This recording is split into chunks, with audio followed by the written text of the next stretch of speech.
اعوذ باللہ من الشیطان الرجیم بسم اللہ الرحمن الرحیم۔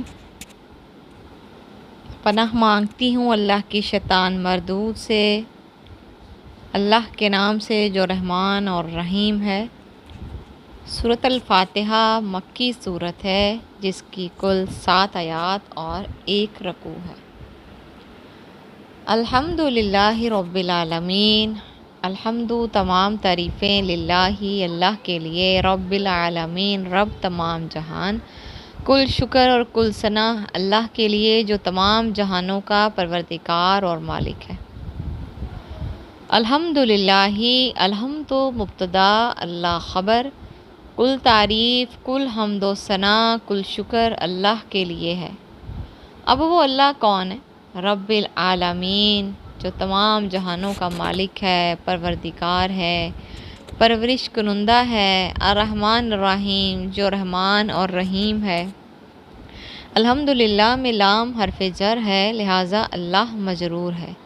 اس کے بعد آنے والے کلمات رب العالمین، الرحمن الرحیم اور مالک یوم الدین اللہ کا بدل ہونے کے باعث مجرور ہیں۔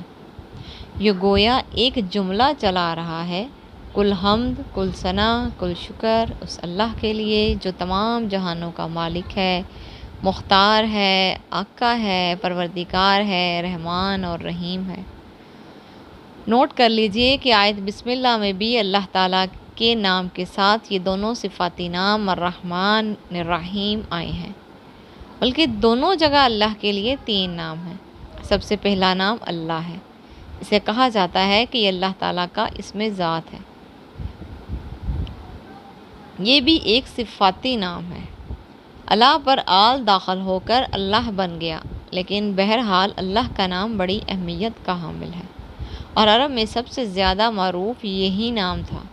جب قرآن نے رحمان کا تذکرہ کرنا شروع کیا تو وہ حیران ہوئے اور کہنے لگے، یہ رحمان کیا ہوتا ہے؟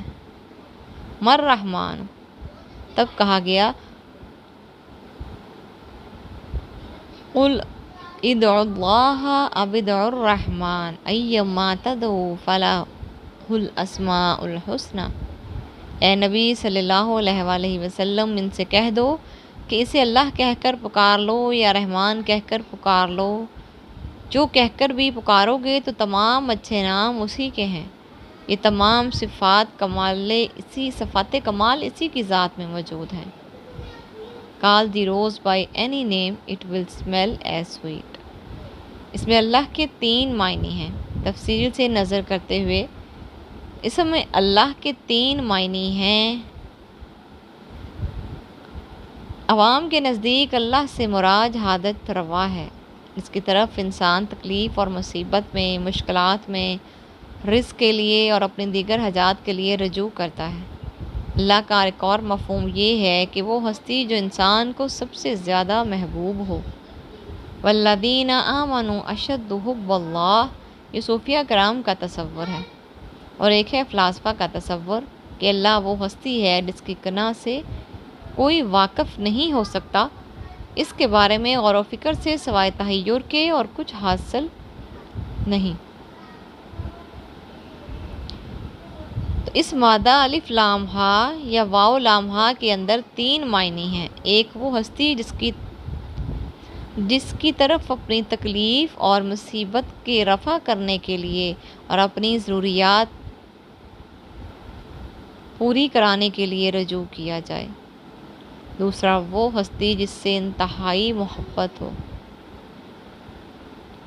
تیسرا جس ہستی کا ادراک ممکن نہیں، اس کی کناہ ہمارے فہم اور ہمارے تصور سے ماوراء الورا ثم وراء الورا ہے۔ نیکسٹ آیت ہے الرحمن الرحیم، الرحمن جو بہت مہربان، رحیم رحم کرنے والا۔ الرحمن الرحیم رحمت کے مادہ سے یہ اللہ کے 2 اسما ہیں۔ ان دونوں میں فرق کیا ہے؟ رحمان فعلان کے وزن پر مبالغے کا صیغہ ہے، چنانچہ اس کے اندر مبالغے کی کیفیت ہے، یعنی انتہائی رحم کرنے والا۔ اس لیے کہ عرب جو اس وزن پر کوئی لفظ لاتے ہیں تو معلوم ہوتا ہے کہ اس میں نہایت شدت ہے، مثلاً غضبان، غصے میں لات ببو کا شخص۔ سورۃ الاعراف میں حضرت موسیٰ علیہ السلام کے لیے الفاظ آئے ہیں غضبان اسفن، غصہ اور رنج میں بھرا ہوا۔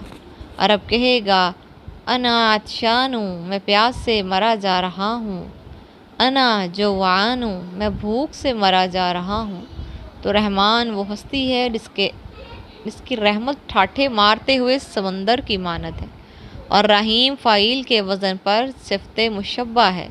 جب کوئی صفت کسی کی ذات میں مستقل اور دائم ہو جائے تو وہ فاعل کے وزن پر آتی ہے۔ الرحمن الرحیم دونوں صفات اکٹھی ہونے کے معنی یہ ہیں کہ اس کی رحمت ٹھاٹھے مارتے ہوئے سمندر کی مانند بھی ہے اور اس کی رحمت میں دوام بھی ہے۔ وہ ایک دریا کی طرح مستقل رواں دواں ہے۔ اللہ تعالیٰ کی رحمت کی یہ دونوں شانیں بیک وقت موجود ہیں۔ ہم اس کا کچھ اندازہ ایک مثال سے کر سکتے ہیں۔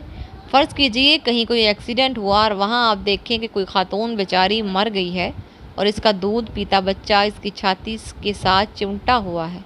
یہ بھی پتہ نہیں کہ وہ کون ہے، کہاں سے آئی ہے، کوئی اس کے ساتھ نہیں ہے۔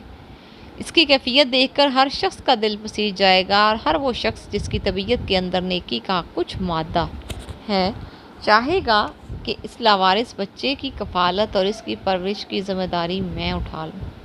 لیکن ہو سکتا ہے کہ جذبات کے جوش میں آپ یہ کام تو کر جائیں، لیکن کچھ دنوں کے بعد آپ کو پچھتاوا لاحق ہو جائے کہ خواہ یہ ذمہ داری میں لے بیٹھا، میں نے ایک بوجھ اپنے اوپر ناحق طاری کر لیا۔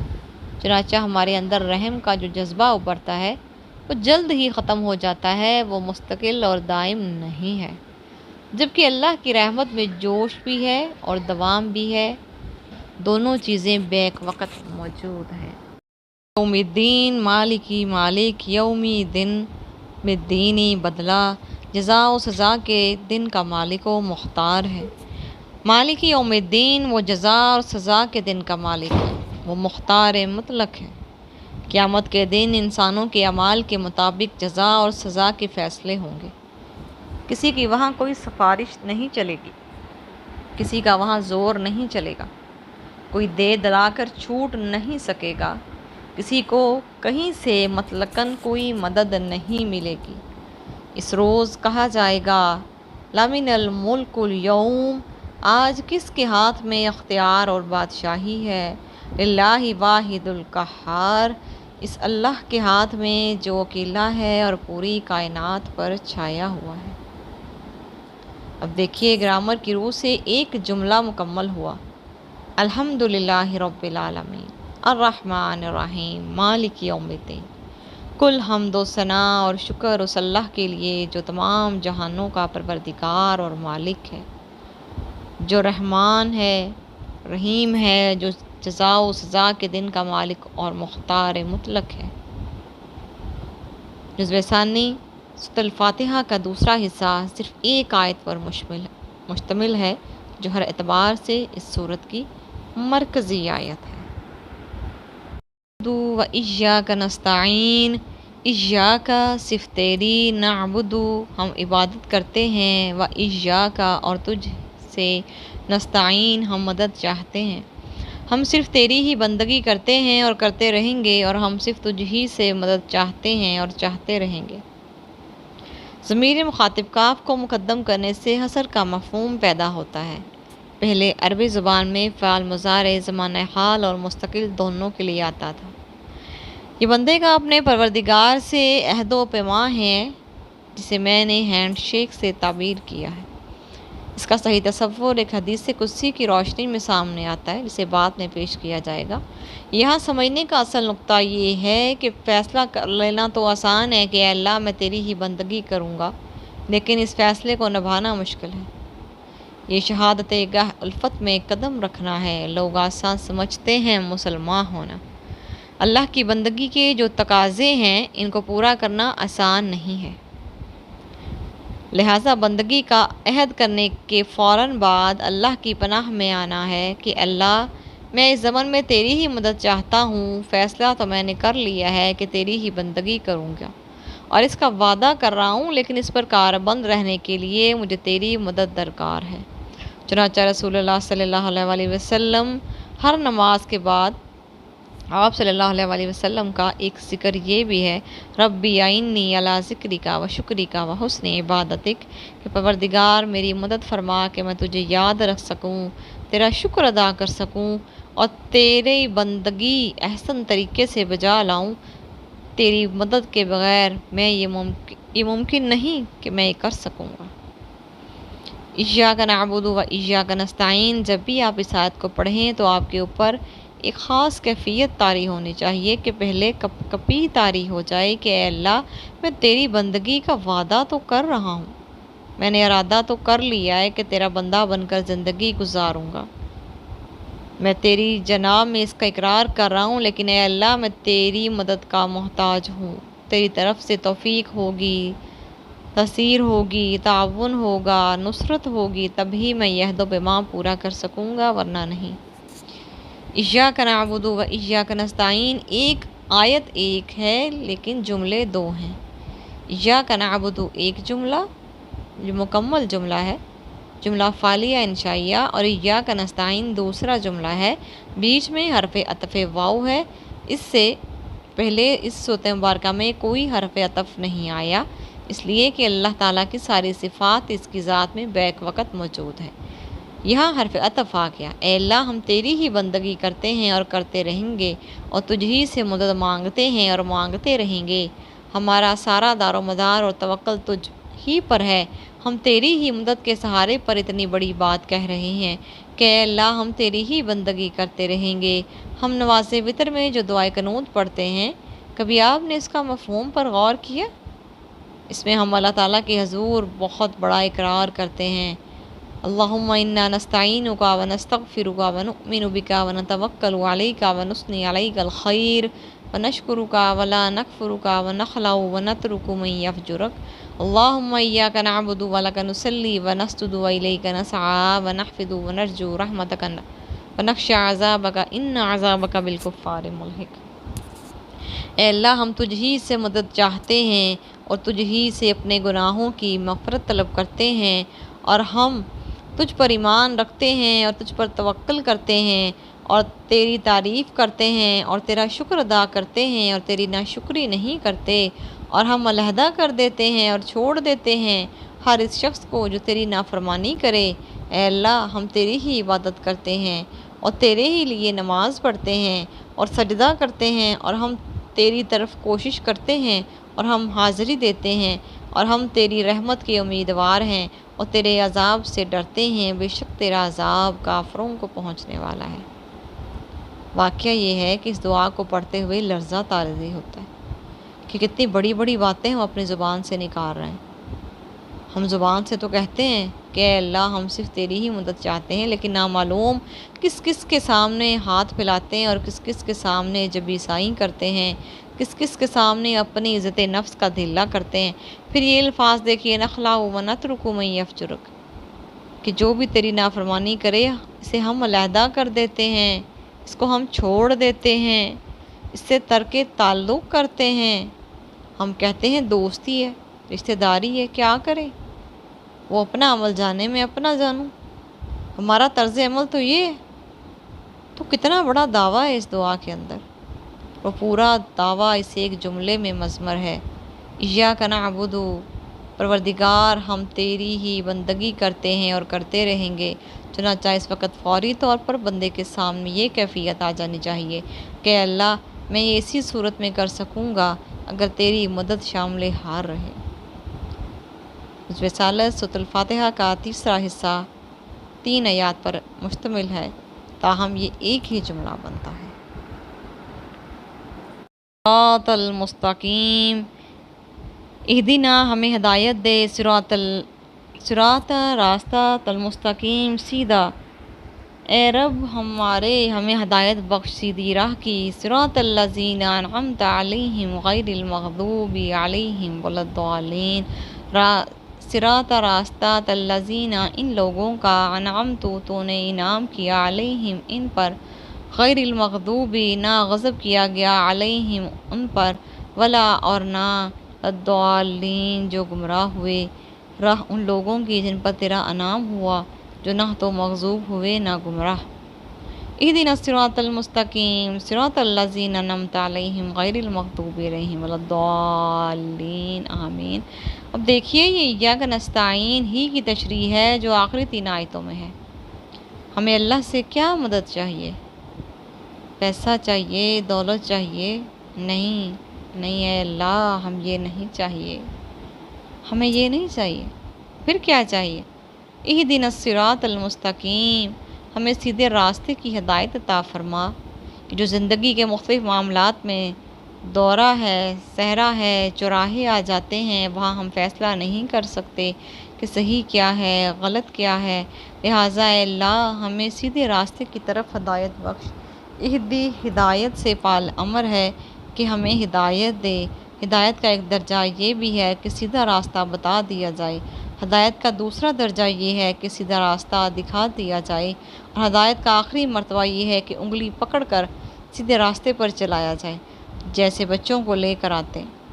لہذا سیدھے راستے کی ہدایت کی دعا میں یہ سارے مفہوم شامل ہوں گے کہ اے اللہ ہمیں سیدھا راستہ دکھا دے، اے اللہ اس سیدھے راستے کے لیے ہمارے سینوں کو کھول دے۔ اللہم نور قلوبنا بالایمان واشرح صدورنا للاسلام، اے اللہ ہمارے دلوں کو ایمان کی روشنی سے منور کر دے اور ہمارے سینوں کو اسلام کے لیے کھول دے، ہمیں اس پر انشراح صدر ہو جائے۔ پھر یہ کہ ہمیں اس سیدھے راستے کے اوپر چلا۔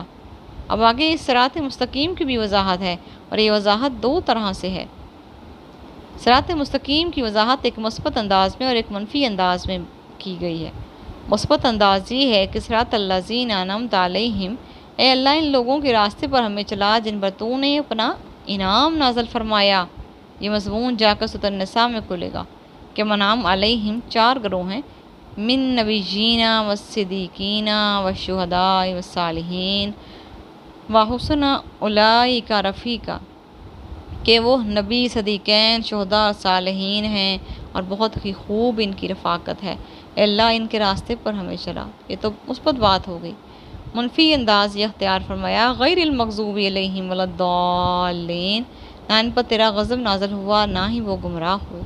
جو لوگ صراط مستقیم سے بھٹک گئے وہ 2 قسم کے ہیں۔ ان میں فرق یہ ہے کہ جو شرارت نفس کی وجہ سے غلط راستے پر چلتا ہے اس پر اللہ کا غضب نازل ہوتا ہے، اور جس کی نیت تو غلط نہیں ہوتی لیکن وہ غلط کر کے جذبات میں آ کر کوئی غلط راستہ اختیار کر لیتا ہے، وہ ضال گمراہ ہے۔ چنانچہ مغضوب علیہم کے سب سے بڑی مثال یہود ہیں کہ اللہ کی کتاب ان کے پاس تھی اور شریعت موجود تھی، لیکن شرارت نفس اور تکبر کی وجہ سے وہ غلط راستے پر چل پڑے۔ جبکہ نصارہ ضالین ہیں، انہوں نے حضرت مسیح علیہ السلام کے بارے میں صرف غلط کیا، جیسا ہمارے یہاں بھی بعض نعت کو نعت خواہ نبی کریم صلی اللہ علیہ وآلہ وسلم کی شان بیان کرتے ہیں تو مبالغہ آرائی کرتے ہوئے کبھی انہیں اللہ سے بھی اوپر لے جاتے ہیں۔ یہ غلط ہوتا ہے، لیکن ہوتا ہے نیک نیتی سے، محبت سے۔ چنانچہ نصارہ نے جب رسول اللہ صلی اللہ علیہ وسلم میں غلط سے کام لیتے ہوئے حضرت عیسیٰ کو خدا کا بیٹا بنا دیا۔ ہمارے شیعہ بھائیوں میں بعض لوگ ہیں جو حضرت علی کو خدا ہی بنا بیٹھتے ہیں، مثلا لیکن نہیں ہے ذات خدا سے جدا علی۔ بہرحال یہ غلط ہوتا ہے جو انسان کو گمراہ کرتا ہے۔ اسی لیے قرآن میں کہا گیا قُلْ يَا أَهْلَ الْكِتَابِ لَا تَغْلُوا فِي دِينِكُمْ غَيْرَ الْحَقِّ، اے کتاب والو اپنے دین میں ناحق غلط سے کام نہ لو۔ لیکن نصارہ نے بھی اپنے دین میں حضرت عیسیٰ علیہ السلام کی محبت میں غلط سے کام لیا تو وہ گمراہ ہو گئے۔ تو اے اللہ ان سب کے راستے سے ہمیں بچا، جن پر بچا کر سیدھے راستے پر چلاؤ جو صدیقین کا، انبیاء کا، شہداء اور صالحین کا راستہ ہے۔ حدیث قدسی، آخر میں وہ حدیث قدسی جس میں سورۃ الفاتحہ ہی کو صلاۃ نماز قرار دیا گیا ہے۔ یہ مسلم شریف کی روایت ہے اور حضرت ابو ہریرہ اس کے راوی ہیں۔ وہ بیان کرتے ہیں کہ میں نے رسول اللہ صلی اللہ علیہ وآلہ وسلم سے ارشاد فرماتے سنا کہ اللہ تعالیٰ فرماتا ہے میں نے نماز کو اپنے اور اپنے بندے کے درمیان 2 برابر حصوں میں تقسیم کر دیا، اس کا نصف حصہ میرے لیے اور نصف حصہ میرے بندے کے لیے ہے، اور میرے بندے کو وہ عطا کیا گیا جو اس نے طلب کیا۔ جب بندہ کہتا ہے الحمدللہ رب العالمین تو اللہ فرماتا ہے میرے بندے نے میری حمد کی، میرا شکر ادا کیا۔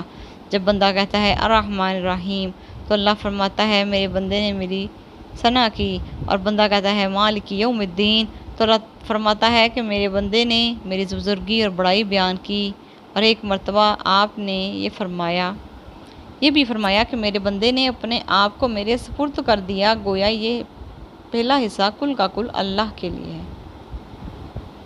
پھر جب وہ بندہ کہتا ہے ایاک نعبد و ایاک نستعین، تو اللہ تعالیٰ فرماتا ہے یہ حصہ میرے اور میرے بندے کے مابین مشترک ہے، میں نے اپنے بندے کو بخشا جو اس نے مانگا۔ گویا یہ حصہ ایک قول و اقرار اور عہد و میثاق ہے، اس لیے کہا تھا کہ اللہ اور بندے کا ہینڈ شیک ہے۔ پھر جب بندہ کہتا ہے اہدنا الصراط المستقیم صراط الذین انعمت علیہم غیر المغضوب علیہم ولا الضالین، تو اللہ فرماتا ہے کہ یہ حصہ کل کا کل میرے بندے کے لیے ہے، اور میرے بندے نے جو کچھ مجھ سے طلب کیا وہ میں نے اسے بخشا۔